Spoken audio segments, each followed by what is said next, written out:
એક દિવસ મારા ફ્રેન્ડ ભક્કો, મારો ભાઈબંધ ભક્કો છે ને એના બાપા બેઠા થા આમ કૂતરું કોશ ગળી ગયું હોય ને એવી રીતે હાવ નિમાણા થઈ. એટલે મેં પૂછ્યું, મેં કીધું કા વડીલ, મેં કીધું આમ હું, મેં કીધું મોળા પડી ગયા છો, મેં કીધું તમે કાંઈ, મેં કીધું શું છે આ બધું? મને કે કાંઈ નથી, કે કાંઈ કીધા જેવું નહીં થામાંથી, કે શું કરવું અમારે બધે. મેં તું પણ સે હું ઈ તો કહો મને, કે દુઃખના ડુંગરા તૂટી પડ્યા, કે શું કહેવું તમને એમ. એટલે મેં કીધું દુઃખના ડુંગરા તૂટી પડ્યા, તમારી વાત 100% હાચી, પણ મેં તો કંઈક કયો દુઃખ, મેં કીધું કોકને વહેંચો તો મેં તો ઓછું થાય ને, મેં તો કયો તો કોકને ઓછું થાય. મેં કીધું તમે વાત કરો તો તમારા શું કહે સમાધાન મળે એનું.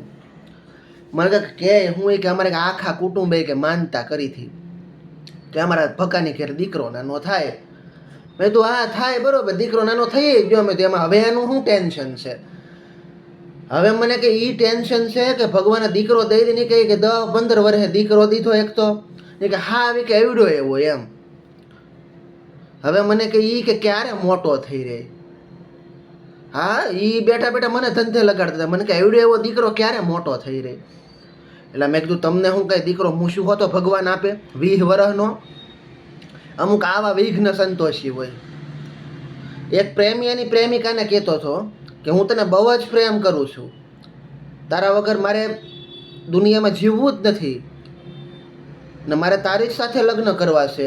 જો દુનિયા આપણને નડશે તો હું દુનિયાની સામે લડીશ તારા માટે. હા બળવો કરીશ એના માટે. એવું લાગશે તો આપણું નામ કે અમર ઇતિહાસમાં અમર કરી. તો એની પ્રેમિકા કે એવા ભૂંડા હાલે મારે નથી મરવું. હા કે મારે કે આમે કે કાંઈ નામ અમર કરવું નથી, કે રેશન કાર્ડમાં જે નામ છે ને એ રહેવા દો કે, બાકી કે મારે ક્યાંક કોઈ જગ્યાએ ક્યાંય નામ અમર કરવા જવું નથી. હા ને કે એવા ભૂંડા હાલે કે હું મરું એની કરતાં કે તો એને કરતાં બીજા એને લગ્ન કરી લઉં તો ન સારું કે એમ. હા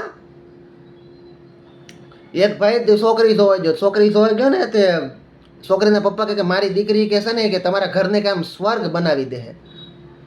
મારી દીકરી એટલી હોશિયાર છે ને, તમારા ઘરને કે સ્વર્ગ બનાવી દે, કે તમે ચિંતા ન કરો તમ તારે.